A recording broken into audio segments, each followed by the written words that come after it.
Hey, folks, and welcome into episode 5 of the Longhorn Mailbag, taking your questions and answering them here on the Horns 24/7 YouTube channel. We appreciate you, as always, for being with us. Let's go ahead and jump into our first question today from Wingo. If Sark misses out on Ryan Wingo, who are the next few wide receivers that Texas is in on? So, Ryan Wingo, the five-star wide receiver out of St. Louis, Missouri, one of the bigger targets left on the board for Texas in the 2024 class. Let's say they miss out on him. Looks like Missouri is up there with Texas when it comes to who Wingo could give his commitment to. So let's say Ryan Wingo commits to Missouri. Where do they go from there? In the class right now, they already have Freddie Dubose, the four-star wide receiver out of San Antonio, and Parker Livingstone, the three-star wideout from Lovejoy. They're still heavily in contention for Lake Belton five-star wide receiver Micah Hudson as well. But Jordan Scruggs, our recruiting insider here at Horns 24/7, has reported for quite some time that Texas Tech is in the lead in that recruitment. But that's not to say that the Longhorns are still in it for Micah Hudson, and they are still pushing very hard. So I think we continue to see a strong push there for Micah Hudson if Wingo commits elsewhere. And when you think about what happens after that, so some possible contingency guys, maybe a guy like Jordan Anderson, guy that his staff has been in contact with. He's been committed to Oregon since December, but maybe he becomes a guy that they look for contingently if the situation arises. And you obviously have to think the staff will continue to do senior evaluations, take a look at some of the talent from around the country in their final year of high school play and evaluate there. But when you look back at the wide receiver class that they just brought in as well, guys like Jonte Cook, Ryan Niblett, DeAndre Moore, staff's very happy with that class, and they seem to be progressing really well. We've heard a lot about Jonte Cook making a surge in fall camp. It seems like he's going to be receiving a lot of playing time as well. And there's a lot of positive returns about Ryan Niblett early. It seems like he's very ahead of schedule from what they thought, and that's going to be a huge plus. And then DeAndre Moore, I've talked about him a lot, kind of like a baby Jay Witt, Jordan Whittington, if you will. So all three of those guys, the staff is very happy with, and especially when you think about what the wide receiver room will lose this year, it seems like they trust their young guys, and they're going to use that as a little bit of a push for the 2024 recruits. Hey, well, you can come in and get some playing time early on in your career. So that's how things stand out, in my opinion, in the wide receiver room if Ryan Wingo decides to commit elsewhere, but still the Longhorns definitely in contention for the five-star out of St. Louis as well. Moving on to our second question now from Liberty Horn. Over/under of high school recruit size by National Signing Day.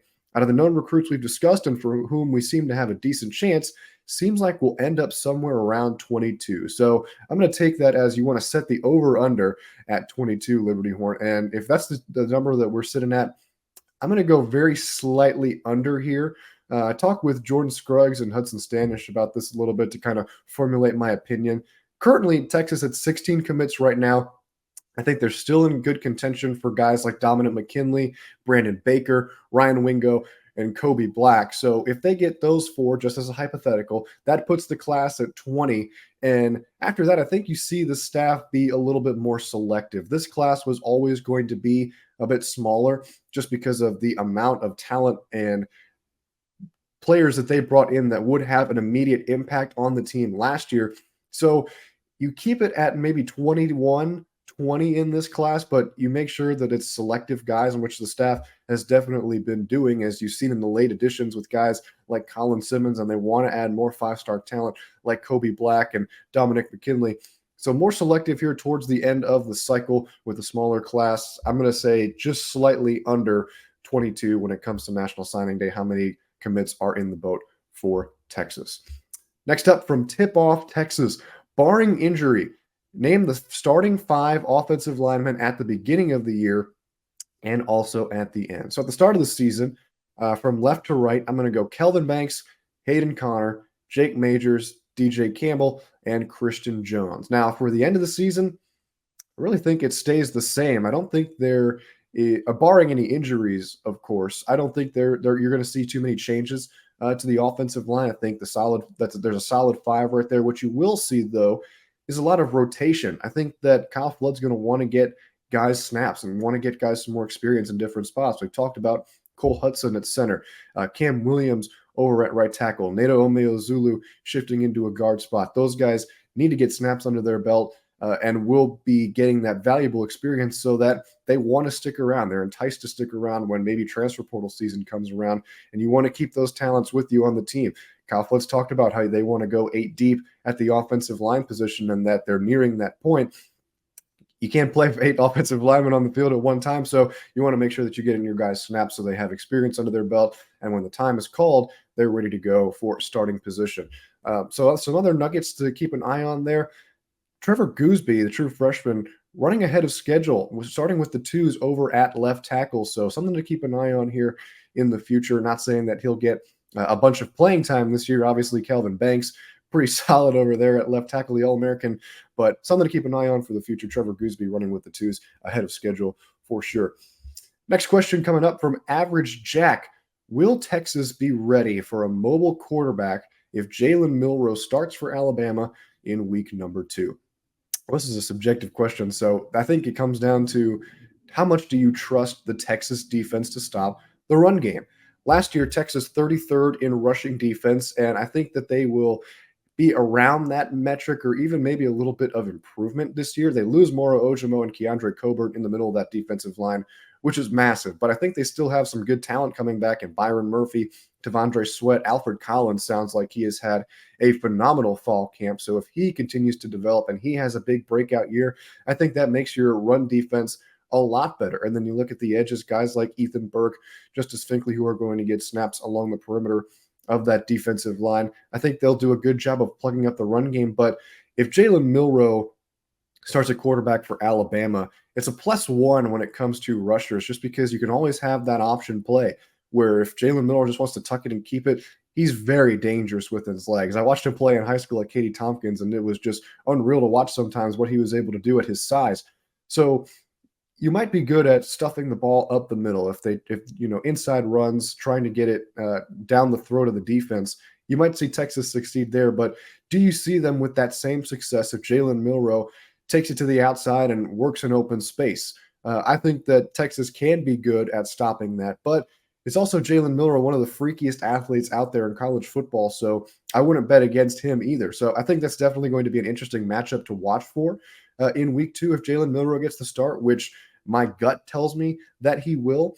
But obviously, the Alabama quarterback situation, very fluid. You could see Jalen Milroe start the game, and then Ty Simpson comes in maybe to finish if Milroe struggles. And Simpson, a guy who you also have to account for him and his running game as well. Maybe not as much as Jalen Milroe, but still something to keep an eye on. So also interested to see what the second level of defense would be on the defense if Jalen Milroe starts, what the linebackers would look like. Would you maybe keep Jalen Ford, Anthony Hill, David Benda on a spy on Milroe more than every play or not? So something interesting to think about when it comes to how you would game plan for that.